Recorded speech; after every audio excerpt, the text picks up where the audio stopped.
Donc, je vais enregistrer ici le document sous le nom 25 chez moi, et je vais dire c'est V, 25V, parce que c'est la version verticale. Et puis tout de suite après, je vais l'enregistrer, donc on suppose que la mise en page est finie, et on peut tenter une version horizontale, parce que par exemple, on vous demande une version horizontale. Donc là, j'enregistre sous le nom 25H. Donc la version 25V, elle est nickel, elle est enregistrée sur le disque dur, et celle qui est ouverte actuellement, c'est la 25H. Et alors je vais tenter ceci, je vais aller dans Fichier, ajuster la mise en page,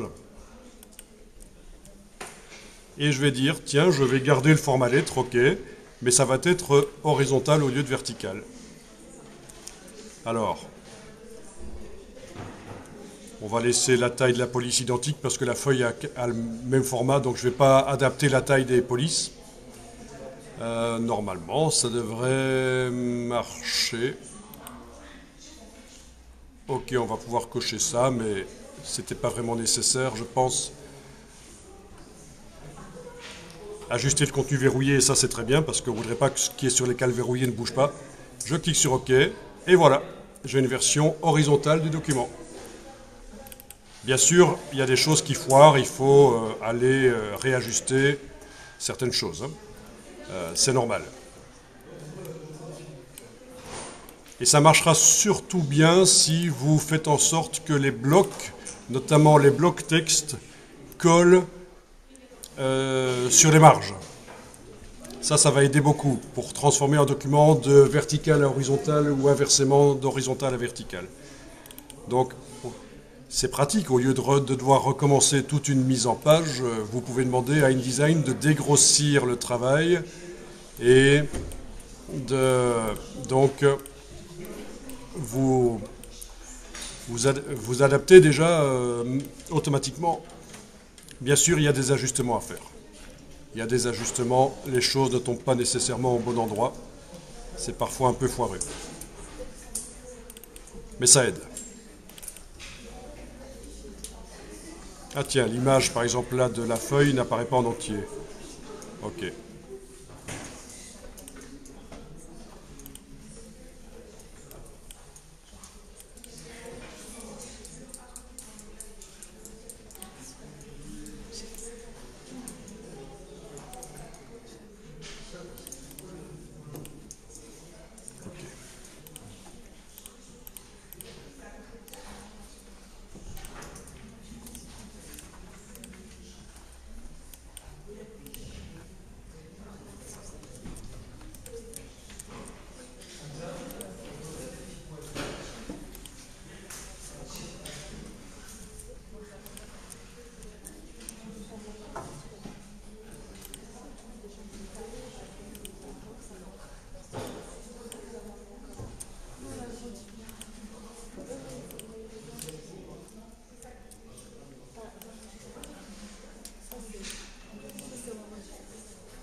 Ok, là j'ai juste mis un contour blanc, mais c'est le truc que vous pourriez faire vous-même.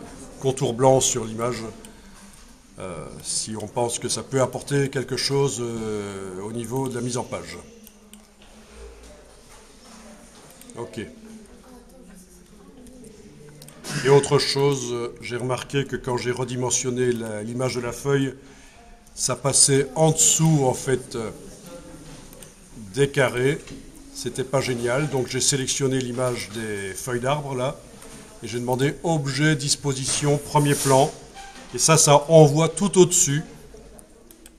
Voilà, mais tout au-dessus dans le calque, pas tout au-dessus de toute la mise en page. Ça n'est pas passé au-dessus de l'image de la cigogne qui là, elle est sur un calque du dessus. Vous voyez, quand on demande objet, disposition, premier plan, objet, disposition, arrière-plan, ça envoie tout en dessous ou tout au-dessus dans le calque.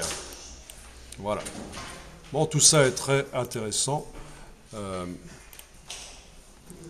Voilà, à partir de là, il faut que j'indique que c'est la version 25H02. Je continue la numérotation comme ça. Voilà, il faut essayer d'avoir un peu d'ordre.